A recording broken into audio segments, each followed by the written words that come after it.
What's up, gamers? This is NGG here with another review video. This time it is for Embr for the Nintendo Switch, and this is gonna be a multiplayer review as I did not play this game alone. Introduce yourself to the channel. Hey everyone, my name is Devine, Cummings voice acting, also known as Minako 97 here, and I am happy to review Embr with Nintendo Gamer Gal here today here on the Nintendo Switch. And we are happy to have him. So this is gonna be a review like always. We're gonna talk about the story, we're gonna talk about the gameplay, and we're gonna give it a rating for you guys. This is a multiplayer online game, so you can host up to 4 people, well, yourself and 3 others, online or local co-op, but you each have to have your own copy of the game. You cannot play together on the same console, unfortunately. So let's take care of story, because this is more of just a silly party game, I guess you would say. And so it doesn't have much of a story. So Minako will take care of story, and then I will chime in if need be. Alright, Minako, you want to take care of the story? So the story, it goes by pretty quickly, but when it also comes to the story of Embr, you come across another organization group that tries to sabotage Embr itself, not only with burning down buildings and other nefarious evil deeds, but they also try to stop Embr, the company themselves, and then they vandalize your home base towards the end of the game. And then, you know, I feel like I'm getting into spoiler territory, but I'm not sure if I should go into the ending or not. Go ahead. This is a party game, guys, so it's not too much of a story. Go ahead.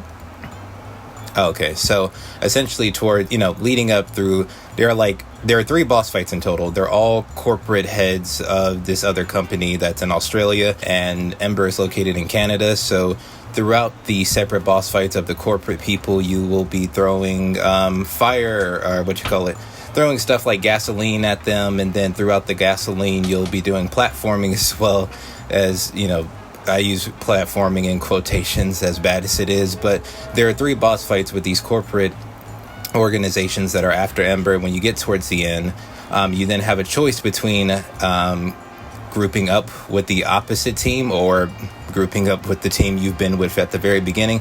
And essentially the whole gist and purpose of the story of Embr is basically capitalism, and who do you want to donate the most money towards, your own department or the department that's been killing you throughout the whole game. And essentially that's where the money and resources from this, besides from the civilians, come from, is to have that money in your own pockets for your own company, or to branch over and to work for another company that hasn't worked with you from the start anyway. So it's a very weird story, but yeah, that's essentially the gist of it. Yeah, and the figures of like each boss is like trying to take over something. So like one of the bosses takes over Embr's server, another boss is taking Embr's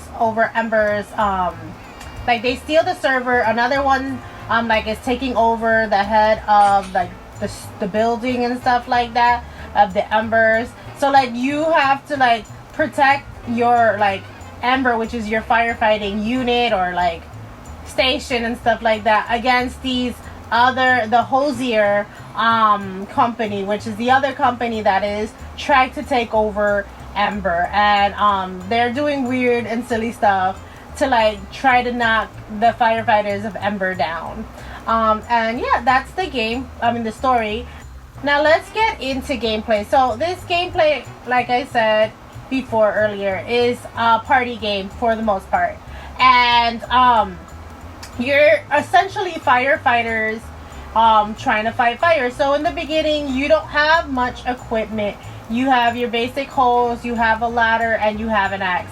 You have to upgrade your as the games progress, you gotta upgrade your ladder. You've got that'll give you a taller ladder. You gotta get sometimes clients are very high up, so you gotta get parachutes. So you have to while you're playing the game, you're earning money for your upgrades that you will essentially need further out in the game. Like you want a stronger hose, essentially you have to kind of fill up your water hose every so often, and if you don't fill it up, you run out of water and you can't fight these fires. So you want to upgrade. Like, what I did was upgrade that first. So I had like infinite water kind of at towards the end where I never ran out of water. And like they give you other things in the game like parachutes, like I said, trampolines to like if you want to like toss clients down, you can toss them on the trampoline or toss yourself on the trampoline holding a client down and safely land. And there are like these rescue sites, so the missions when you start the game will give you like many things to do. So like it'll be like save 5 clients or rescue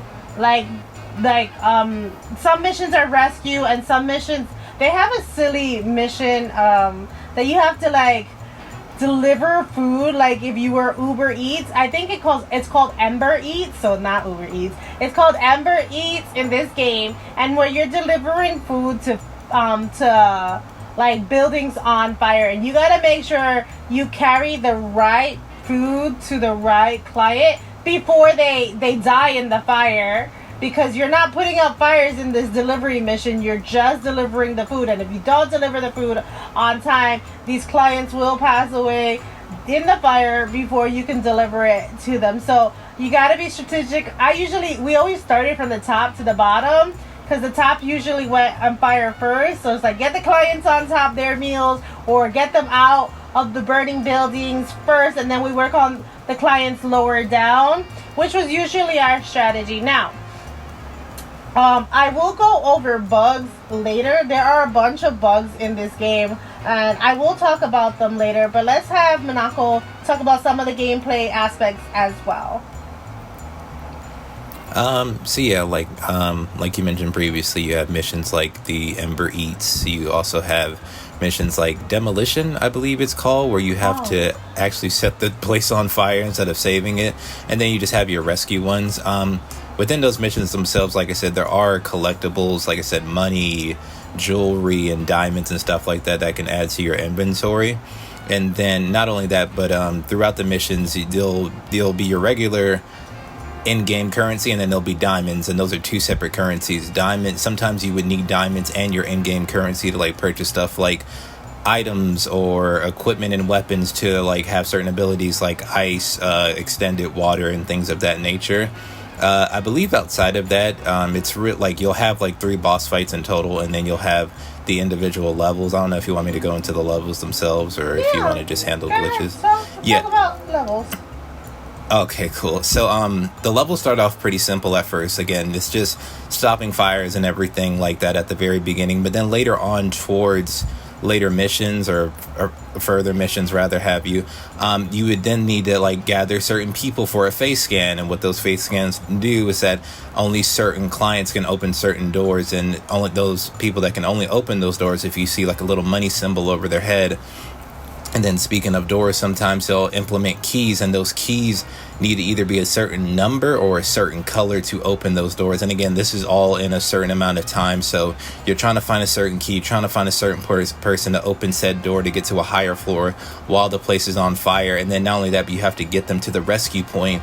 And if you don't have a certain amount of people to get to that rescue point, or if you don't rescue a certain amount of people, period, you essentially fail the whole game or that mission and then have to restart it over again. And it may sound easier than I'm explaining it, but it's a lot harder when you're actually playing through it, because like I say, you're in these high buildings, like very high centric like areas, and then you have to jump them down, or you jump down yourself, and then you can essentially lose your health, and then you have to pick somebody else. And then considering how glitchy this game is, that's a lot easier said than done, especially when you're on a time limit with the fire. And then at a certain time, if the fire like limit heat reaches too low, essentially the building just crashes down on you altogether. You just have to restart anyway.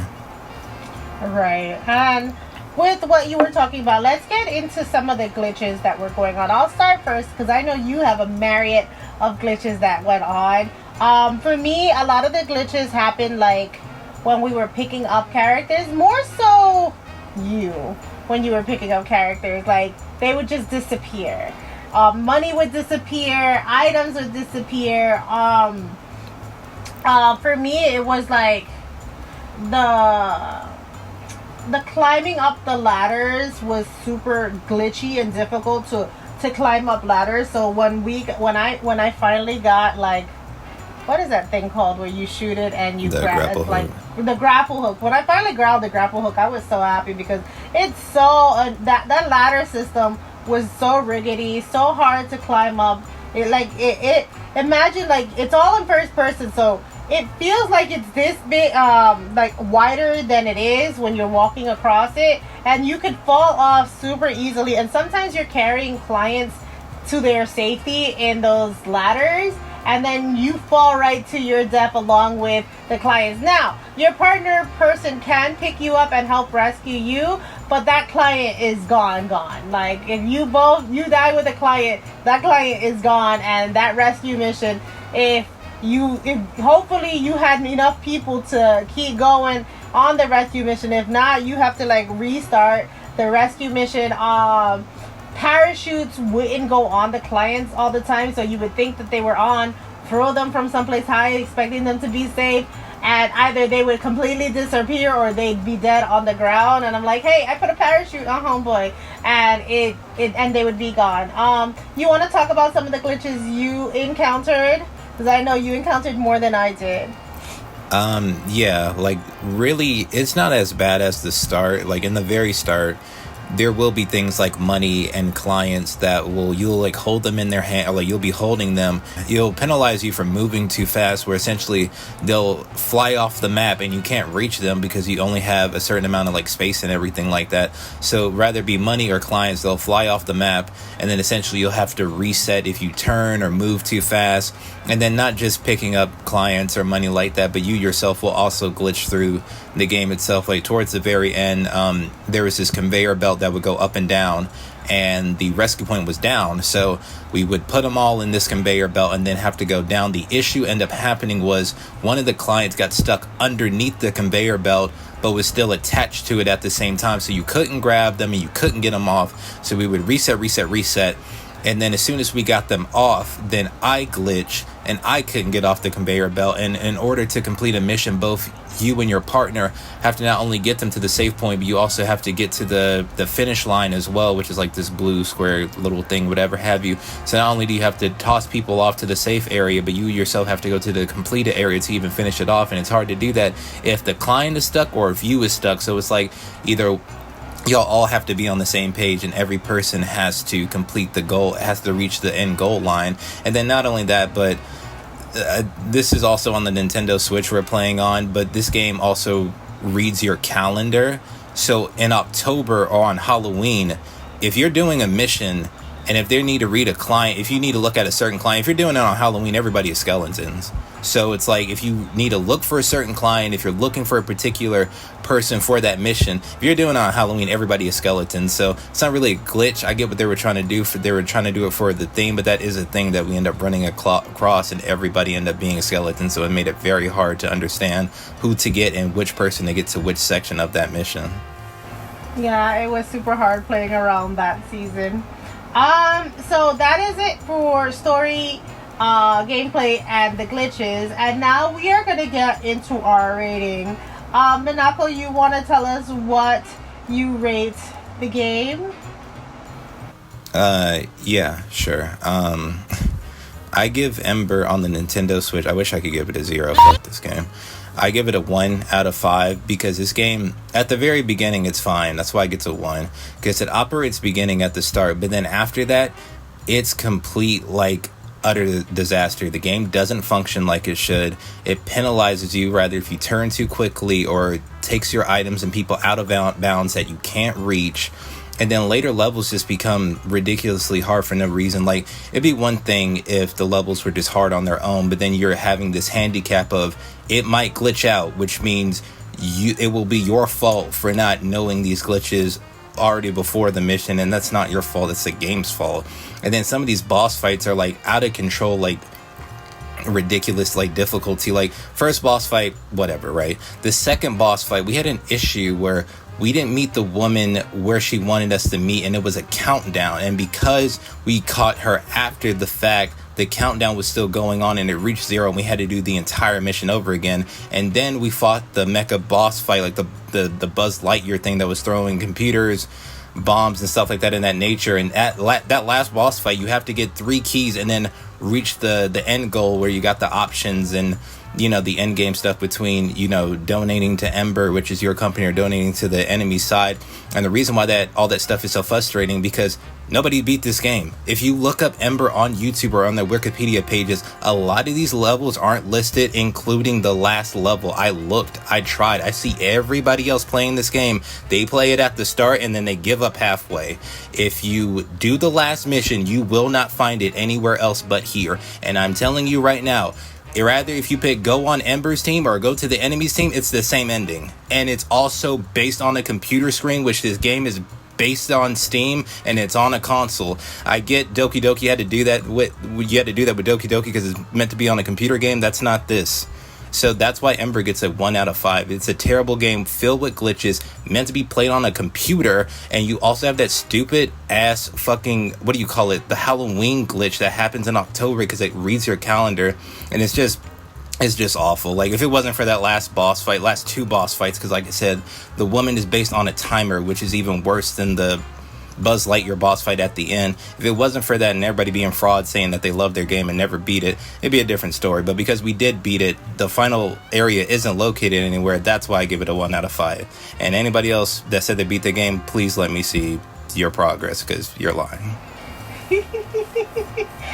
Well, that was a rating. I'm gonna say, look, I had a lot of fun with the game, even through the glitches. I enjoyed the game, but there were way too many to give this game a really high rating, unfortunately, right? I would love to say, oh, the game was fun, and I mean, it had some great level designs, it had some this, but it was very glitchy. It was very hard to communicate. If we set up a lobby, like with a code, I mean, like, if I set up a lobby with friends, my friends couldn't find me. I would have to invite them.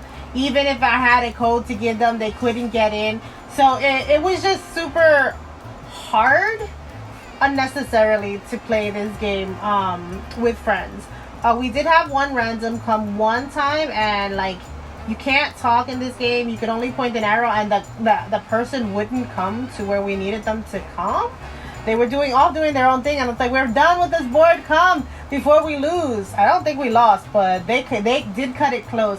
And so for all of that, right? Even though I liked the main, like, what the game was going for, if this was less glitchy and all that stuff, I'd give it a better score. But for me, it gets a 2. And that's only because I did have fun with it. I had fun enough to like want to beat it. I did want to beat the game. I was like, I like it enough to beat it, but it was a struggle bus to beat it, unfortunately. And I would have liked to give it a better score, but unfortunately, with all the stuff, I'm hoping if they come out with a part 2, they fix the glitches, they fix the room mechanisms, they fix multiplayer aspects, they make it couch co-op as well, so that maybe a lot of these glitches won't happen. But yeah, so that's my score. Minako, you want to give us your exit ticket? Yeah, sure. So you can find me on YouTube at Devine Cummings Voice Acting, and you can find me on Twitter at Devine Voiceover. And thank you so much, Nintendo Gamer Gal, for having me for this review today. And thank you so much for playing the game with me and reviewing the game with me. If you want to find us, I will link both our subs in the next, and all our reviews that we've done together will be in the review sections as well. Thanks for watching. Thank you for making it this far. If you haven't subbed already, don't forget to sub. Thanks for watching. Happy gaming. Bye.